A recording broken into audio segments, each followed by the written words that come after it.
Olá, sou o professor Fausto Borém. Iniciei meus estudos no contrabaixo tarde, já adulto, mas isto era norma naquela época. E mesmo hoje, isto acontece na maioria das escolas de música em todo o mundo. Mas este cenário está mudando. Adolescentes tocando contrabaixo são bem comuns e, pasmem, até crianças de 3 anos tocam em mini contrabaixos. Esta mudança de paradigma é a motivação por trás deste estudo, que combina composição, performance e educação musical. Com a pandemia, o ensino presencial de crianças no contrabaixo ficou muito afetado.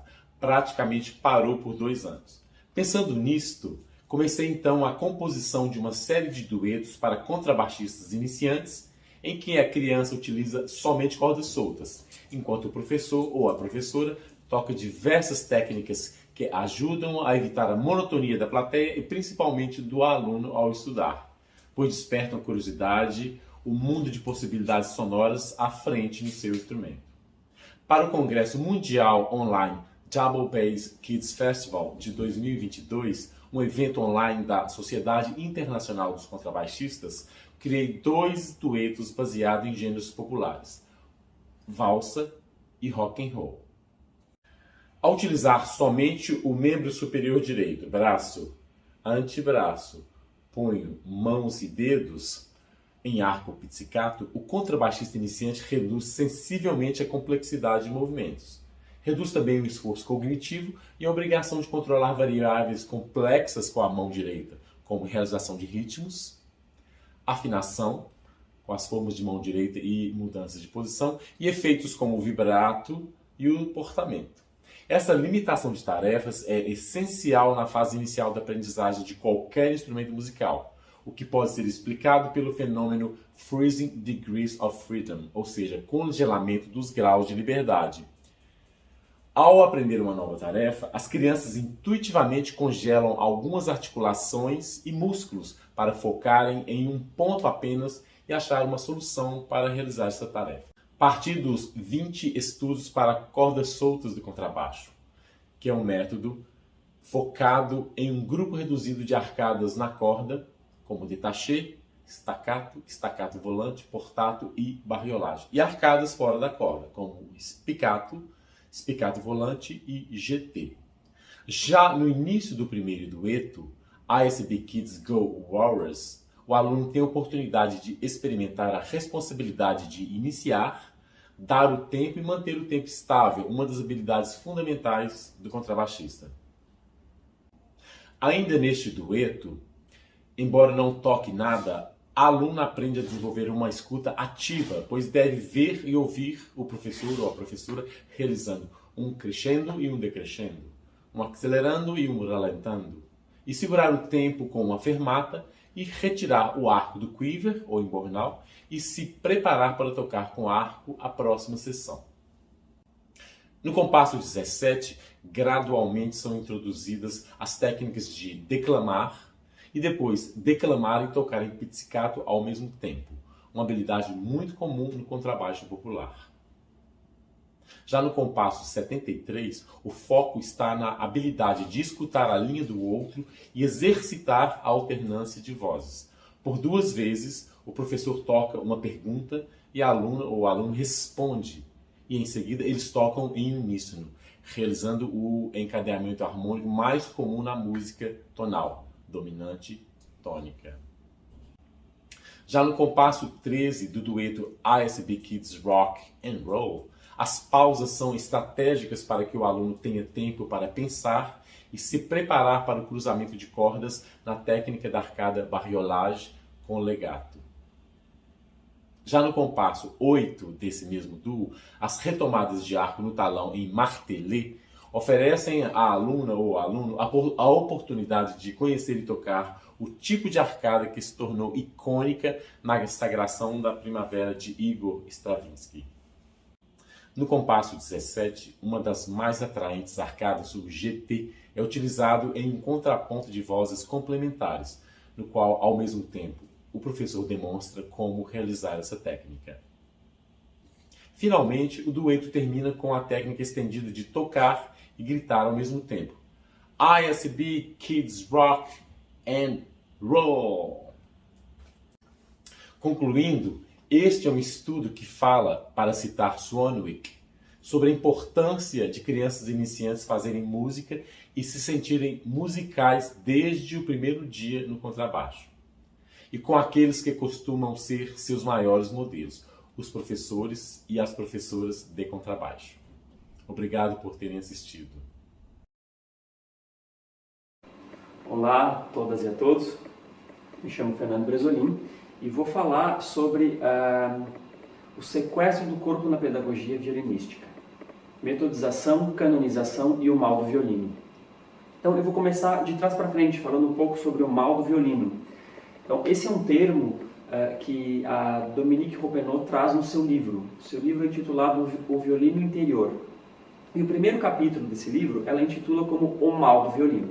Então nesse capítulo ela traz diversos relatos e reflexões que ela identificou em suas aulas, que falam de um sofrimento profundo, que para alguns violinistas o violino é literalmente sinônimo de sofrimento por inúmeros motivos. E ela coloca como o problema central o que eu acredito que seja uma grande contradição nos processos de ensino do instrumento. Ela fala que no ensino do instrumento o grande ausente é o corpo. Então é esse sequestro desse corpo para fora do olhar da pedagogia, né? Mas de que forma isso se dá? Então nesse artigo eu proponho o início de uma discussão que passa pela metodização do ensino, ou seja, a partir da fundação do Conservatório de Paris, quando o ensino é metodizado e padronizado, ele visa produzir um certo tipo de aluno com um corpo especial, com um corpo regulado, né? Como o Foucault explica que dentro das instituições o corpo é alvo de poder. Então esse corpo ele é treinado muito de acordo também, que a gente pode fazer um paralelo com o treinamento desportivo, ele é configurado para um certo modelo, né? Então dentro dessa metodização do ensino, Lydia Guerre explica também que surge a canonização do repertório, ou seja, um número seleto de obras que se tornam célebres e que são tocadas e retocadas e exigidas em exames retroalimentando essa áurea clássica, né? Essa aura clássica que envolve esse repertório. Uma outra questão muito interessante que fala do sequestro do corpo na performance é uma citação da Susan McClary, que ela relata que alguns nobres da Renascença contratavam músicos e os ocultavam enquanto tocavam, para que as pessoas tivessem essa sensação de música das esferas, né? Então o sequestro do corpo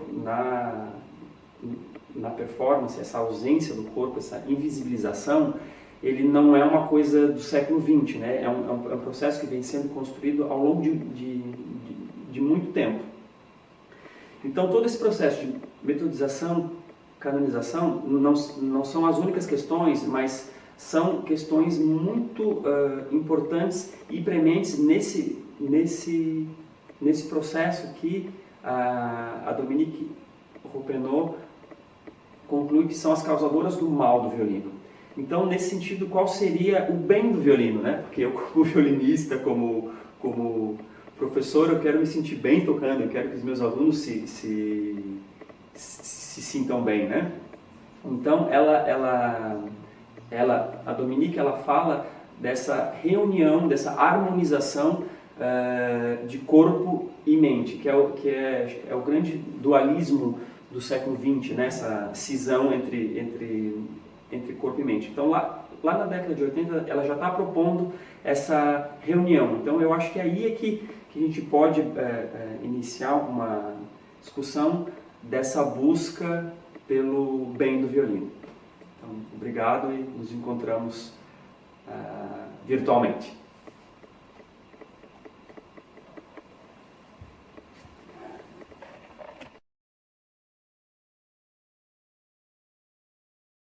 Caros colegas, meu nome é Eliane Toquechi, sou professora de violino da Universidade de São Paulo. Minha apresentação é intitulada O Performer Expandido, uma investigação sobre ensinamentos da tradição e da inovação violinística. Esta pesquisa teve o objetivo de evidenciar os benefícios que a relação de reciprocidade entre o repertório tradicional e contemporâneo propicia nas fases de estudo, ensino e performance do violino. Sob o perfil do performer da música atual, Arditi apontou para a necessidade de se possuir uma virtuosidade que permite se tocar um instrumento de forma espontânea, em uma maneira ora clássica ou não, consequentemente sendo capaz de mudar sua mente para explorar as linguagens diversas de cada compositor. Sendo a música da atualidade caracterizada pela variedade de linguagens, a versatilidade é frequentemente exigida do performer. Para se atingir essa versatilidade, é necessária a aceitação de uma busca constante por novas sonoridades e abordagens técnicas. Procuraremos mostrar como, a partir de uma base técnica tradicional calcada nos conceitos estabelecidos até o século XIX, o aprendizado do repertório contemporâneo pode se tornar mais idiomático e de fácil compreensão. E a partir de uma postura versátil que a música atual solicita, o repertório tradicional se expande em expressão e destreza técnica. Entre outros conhecimentos, o repertório tradicional exige o desenvolvimento de uma orientação na movimentação transversal dos dedos, isso é, na movimentação perpendicular dos dedos em relação às cordas. Para a colocação rápida dos dedos com controle de afinação, como no Capricho 16 de Paganini, é fundamental a consciência dessa movimentação. Nesse exemplo, as linhas vermelhas mostram a relação de quinta entre os dedos, e as verdes indicam a movimentação transversal de semitom entre uma nota e outra. No repertório contemporâneo, as referências transversais são pertinentes devido ao desprendimento à tonalidade, podendo-se memorizar as posições e relações de distanciamento de forma independente a um intervalo gerado.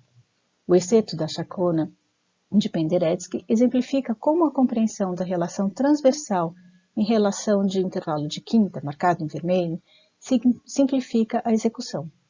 Compreender o trecho somente utilizando como referência os intervalos de segunda menor, nona menor, quinta diminuta entre as notas em questão é um desafio auditivo maior. A lista de manipulações de técnicas do violino exigidas no repertório contemporâneo é extensa, envolvendo, entre outros, a velocidade do glissando, variação de ponto de contato e a pressão dos dedos da mão esquerda sobre a corda. Tomamos agora um excerto do movimento andantino cantabile do Concerto para Violino de Kabalevsky, no qual foram registradas as técnicas usualmente aplicadas para uma performance, explorando a expressividade de forma estendida. As técnicas utilizadas no excerto acima incluem a variação de pressão dos dedos sobre a corda, representados pelos símbolos losango preto para a pressão normal e losango branco para pouca pressão. O alívio pequeno da pressão dos dedos, chamado de étouffé, não almeja o surgimento dos harmônicos no repertório contemporâneo, gerando um som abafado e as notas pouco articuladas. Esse recurso é amplamente explorado por Ferraz, como mostra o exemplo ao lado.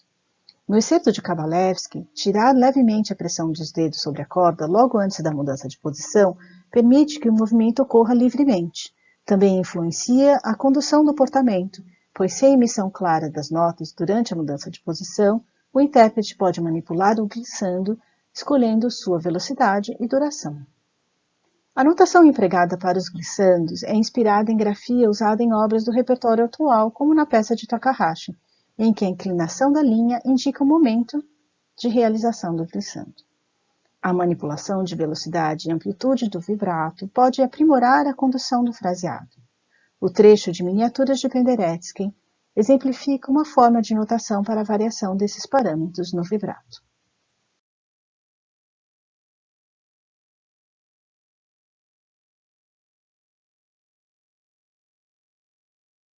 Constatamos que a base técnica construída nos pilares da escola tradicional do violino pode oferecer subsídios para proporcionar ao performer a liberdade e desenvoltura para interagir com qualquer linguagem musical.